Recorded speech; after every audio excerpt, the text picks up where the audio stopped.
Good evening, everybody. So today I wanted to give my review on the book You Are a Badass by Jen Sincero.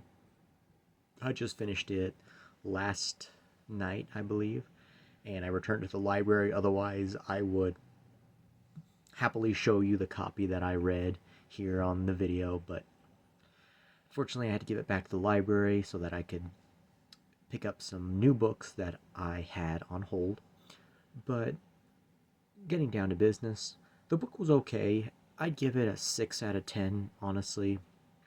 And the reason for that is because while it was an entertaining read, it didn't really say anything that I hadn't really already heard before in terms of positive self talk.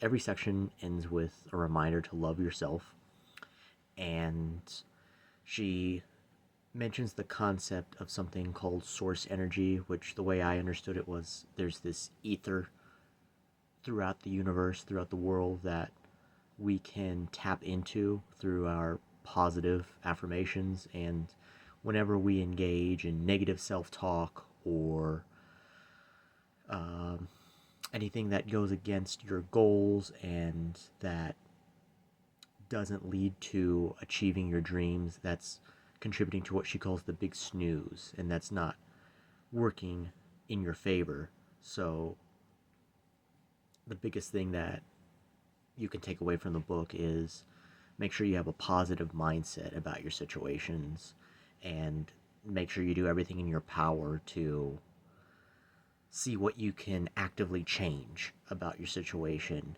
If you're struggling with poverty or if there's a job that you're not really a fan of, well, are you doing everything in your power to actively work towards your dream?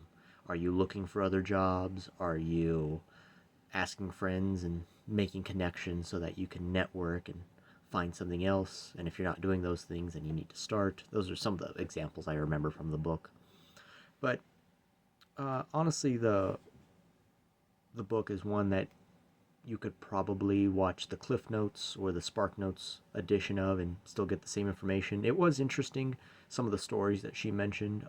There's one part in particular that resonated with me about anger, and she admitted, she's like, if you have to kick the crap out of a punching bag for 2 minutes, just by all means go for it and do it, but then once you're done, go back to normal. Don't ruminate on it because you've given yourself that out of 2 minutes to release your anger.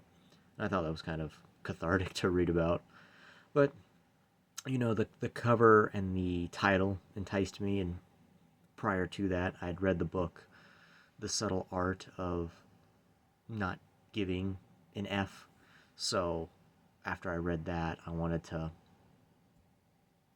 take a look at You Are a Badass.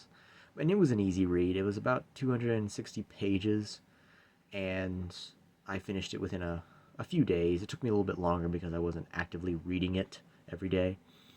I would just read it whenever I had a free moment. But if you're interested, definitely do some research to see if that's one you want to add to your list. Otherwise, um, take a look at like the condensed version to get the highlights out of it. She does mention some resources at the end of her book about other self-help books that you can look into that she references, and I was considering to look at some of those. However, there was another section in the book about finances, and she mentions that you should read Think and Grow Rich by Napoleon Hill. And from what I have heard and understood, he's been exposed as a con artist. So I don't know if that's an indication to how dated the book is, or if she was just unaware, or if that knowledge wasn't widely known when she wrote this book. So that is just one thing I wanted to throw out there. But overall, yeah, it was an okay read. So thank you for watching this video. Sorry I didn't have the book to show you. I will come out with more book reviews soon. Thank you, and have a good night.